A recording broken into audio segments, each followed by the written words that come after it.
Olá pessoal, tudo bem? Vamos dar sequência então na nossa aula de conceitos de altimetria e vamos falar agora então um pouquinho sobre referências altimétricas. Então, quando a gente fala de referência altimétrica, a gente está falando de pontos materializados no terreno. E aqui a gente vai lembrar lá na topografia 1 dos nossos pontos de apoio. Os nossos pontos de apoio eles podiam ser uma demarcação de piquete, de um preguinho, de um marco de tinta ou marco de concreto. Então, quando a gente trata de referências altimétricas, normalmente nós estamos falando de pontos materializados na superfície de uma forma permanente. Então, para ele ser considerado como uma referência altimétrica, tem que ser permanente. E aqui são os dois tipos de marcos muito comuns da gente ver por aí espalhados nas praças do Brasil ou espalhado dentro das universidades, dentro de locais, né, ou localizados em pontos que não vão ter movimentação, que não vão ser destruídos, para garantir a permanência dessa rede altimétrica brasileira. Então, as referências altimétricas são os pontos que dão origem ao levantamento altimétrico de uma superfície, com as suas alturas relacionadas aí, referidas a uma superfície de nível arbitrária, as cotas, ou ao nível médio do mar, as altitudes. Quando materializadas na superfície, elas recebem um nome de referência de nível e formam aí a nossa rede de referência altimétrica. Quando a gente faz um levantamento topográfico, um levantamento altimétrico, voltado aí para um levantamento mais simplificado, normalmente muito utilizado na engenharia civil, nós acabamos utilizando, como eu disse no vídeo anterior, as cotas, o conceito de cotas e não o conceito de altitudes. Em função da tecnologia empregada, em função do número de pontos espalhados no Brasil como referência altimétrica para a gente. Então, é muito comum a gente utilizar a referência altimétrica, o nível da rua, no caso de um lote, um determinado encontro de ruas, no caso de um loteamento, mas sempre que possível é muito interessante fazer uma amarração desses pontos altimétricos que estão sendo coletados, dessa altimetria que está sendo coletada em relação à rede altimétrica, em relação às nossas altitudes, ao nível médio dos mares aí. Então, ao nível médio do mar, no nosso caso, localizado em Imbituba. Quando a gente fala em referência altimétrica no Brasil, hoje nós temos 2 data oficiais. Então, no Brasil existem atualmente 2 data verticais oficiais, que é em Imbituba e em Santana. Então, no porto de Imbituba, temos um marégrafo que dá origem à rede de referência altimétrica brasileira. E em Santana, a gente também tem um marégrafo que dá origem a uma parte da rede altimétrica brasileira. Essa distinção de Santana em relação a Imbituba é dada pela dificuldade de travessia do rio Amazonas. Então, não era possível fazer uma transposição altimétrica pelo rio Amazonas com garantias, na época em que essas redes foram implantadas, por isso optou-se pela implantação de uma rede localizada em Santana para fazer a manutenção da rede a partir desse porto. Então, esse setorzinho que eu marquei para vocês em cima, que está próximo de Santana, é onde estão os pontos que estão amarrados no porto de Santana. Já o restante da rede altimétrica brasileira está localizada em referência a Imbituba. Então, em Imbituba, nós temos um marégrafo que vai medir a oscilação do mar, maré alta, maré baixa, e isso acontece desde 1945, se não me engano. Então, já tem bastante tempo que esse marégrafo ele funciona. No início do seu funcionamento em Imbituba, ele não era o ponto oficial brasileiro, ele foi transformado na rede oficial brasileira depois de alguns anos de funcionamento, e desde então ele é a nossa referência principal.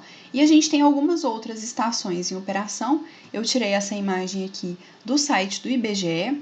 Então, algumas estações em operação: Fortaleza, Salvador e Macaé. Belém tem uma estação planejada, pelo menos ela era planejada pela data da documentação em 2018, que eu peguei do site. Essa imagem data de 2008, que está aqui apresentada para vocês. Então, eu não sei ao certo como que está essa implantação da rede em Belém.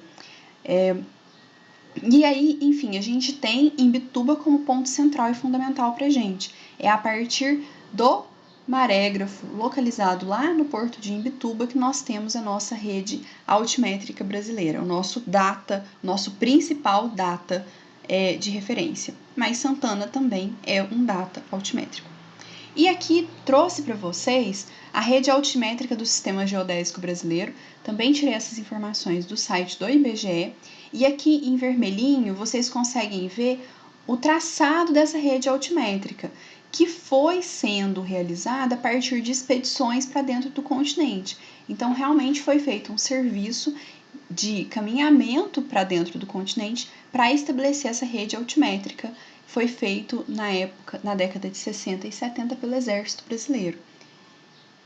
Aproximando um pouquinho dessa imagem, a gente tem então um zoom aí mais próximo do Brasil, né, para a gente tentar enxergar aí. Eu quis deixar mais em destaque Minas Gerais, para vocês verem essas linhazinhas vermelhas que vão sendo traçadas, mas mostrar para vocês que, na verdade, essas linhas que aparentam ser linhas vermelhas, elas são, na verdade, uma sequência de pontos. Então, é uma série de pontos espaçados que vão formar essa rede altimétrica. Então, aqui vocês conseguem ver essa quantidade de pontos que, quando a gente olha de longe no mapa, a gente acha que é uma sequência de linhas, mas na verdade é uma sequência de pontos de um percurso realizado para dentro do continente. Eu tentei posicionar aqui na tela Curvelo, que é onde está localizado o nosso campus, e tentei posicionar aqui Belo Horizonte, que está localizada aí a sede do Cefet. Então, vocês conseguem perceber a sequência desses pontos aí entre um município e outro e esse caminhamento que foi realizado. Então, cada um desses pontinhos aqui, ele tem informações precisas que a gente consegue pesquisar lá no site do IBGE. Tem um número, tem as condições desse marco e, em muitos casos, esses marcos ainda existem. Eles ainda estão preservados em relação à data da implantação, que foi há bastante tempo. Então, falar um pouquinho sobre os equipamentos utilizados no nivelamento. Então, no processo de nivelamento, a gente pode ter vários tipos de nivelamento. E para cada tipo de nivelamento, a gente vai poder ir. Então, para cada tipo de nivelamento, nós vamos ter a utilização de um equipamento diferente. Então, o nível é um equipamento primordial aí no caso de nivelamento. Dele deriva o nivelamento geométrico. Então, são equipamentos que permitem definir com precisão um plano horizontal de visada. O nível, se vocês lembrarem lá do semestre passado, ele é um equipamento que não permite o giro da luneta na vertical. Eu só vou girar a minha luneta na horizontal. Eu não consigo girar ela para cima e para baixo. Eu só giro ela para um lado e para o outro. Então, gerando esse plano horizontal de visada. Os níveis, eles podem ser de precisão baixa, precisão média, alta, muito alta ou até mesmo altíssima, dependendo da característica do meu equipamento. Então, a gente pode separar o nível em algumas classificações. A gente pode ter os níveis ópticos, que é o que está ilustrado aí nessa imagem. E os ópticos, eles podem ser divididos em mecânicos e automáticos. Os níveis ópticos mecânicos eram equipamentos que possuíam bolhas bipartidas. Eu falo possuíam porque já é um equipamento em desuso. Hoje, o mais comum da gente ver são os níveis já automáticos, que eles possuem um sistema compensador na parte interna desse equipamento. É exatamente esse equipamento que a gente está vendo aí na imagem. É um nível óptico automático, porque tem esse sistema compensador. Os níveis digitais, equipamentos mais modernos aí. Então, eles fazem as leituras em miras com código de barra.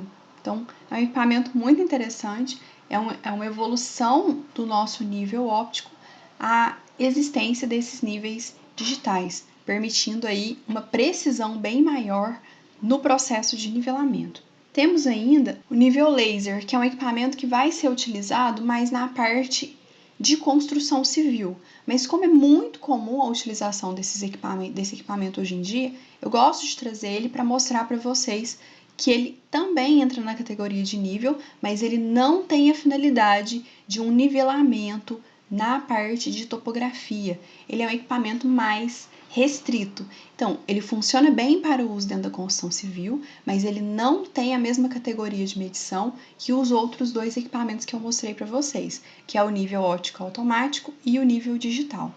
No caso do nível laser, ele emite um feixe de raios laser num plano horizontal e vertical e permite aí uma facilidade de uso dentro da construção civil. É muito utilizado para instalação de forro de gesso, para instalação de cerâmica.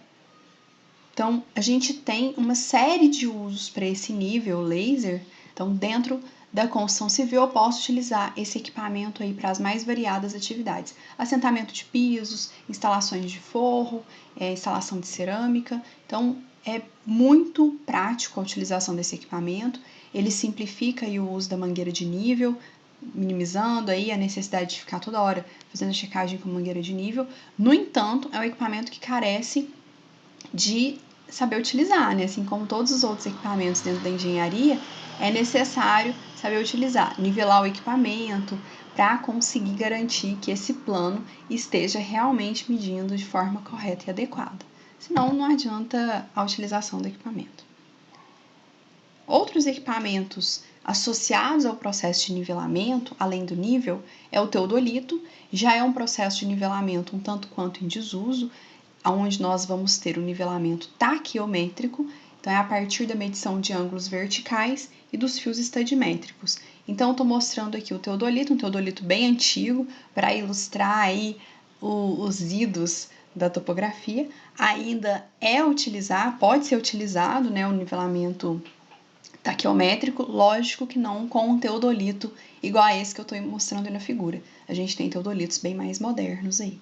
A estação total, que aí sim a gente tem o uso do nivelamento trigonométrico, bem mais comum do que o uso do teodolito hoje em dia, a medição automática dos desníveis com auxílio do prisma acoplado em um bastão.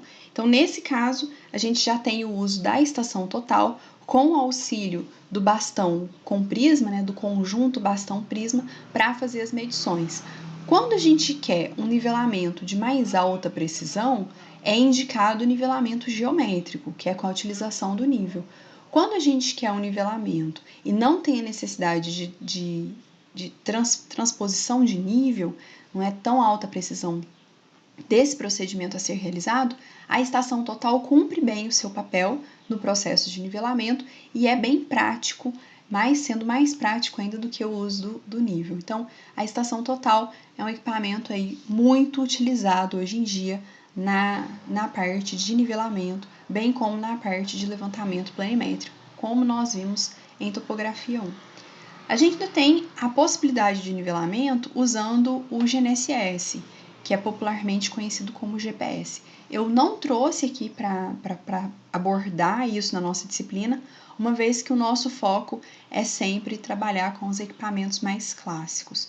Então, a gente não vai ver o uso do GNSS aqui. Os equipamentos auxiliares, a gente pode falar a mira, que pode ser de madeira, de fibra de vidro, de alumínio ou de Invar. Quanto ao comprimento, possuem de 2 a 4 metros, podendo existir no mercado miras de até 6 metros. No nosso laboratório, nós temos uma mira de 5 metros, as outras são de 4. E o que a gente tem no laboratório são as miras de alumínio, muito parecida com essa que eu estou mostrando aí na imagem. Então, já em desuso, a gente tem a de madeira, que é já mais antiga, pesada, difícil de transportar. Fibra de vidro ainda é bastante comercializada, mas vem sendo substituída cada vez mais pela de alumínio, que é mais leve e muito mais fácil de ser utilizada. A de Invar, o Invar é um material que tem a menor dilatação térmica, menor variação, né, da dilatação térmica, então ele não sofre variação no tamanho, então melhora a precisão do processo de nivelamento. Então, quanto ao encaixe dessas miras, elas podem ser telescópicas ou dobradiças. Telescópicas vai saindo uma de dentro da outra e dobradiça onde eu dobro ela em duas partes mesmo. Nós temos ainda o tripé como equipamento auxiliar, Sempre que eu falo em utilização de nível, teodolito ou estação total, eu preciso da utilização do tripé para dar sustentação para esse equipamento. Então, lembrar aí do tripé, que é aquele instrumento de 3 pernas que vai permitir aí o apoio do meu nível, da minha estação total ou do meu teodolito. Temos o nível de cantoneira, que é usado para manter a mira verticalizada, ou a mira ou o bastão verticalizados para garantir uma perfeita leitura a partir dos meus equipamentos de medição.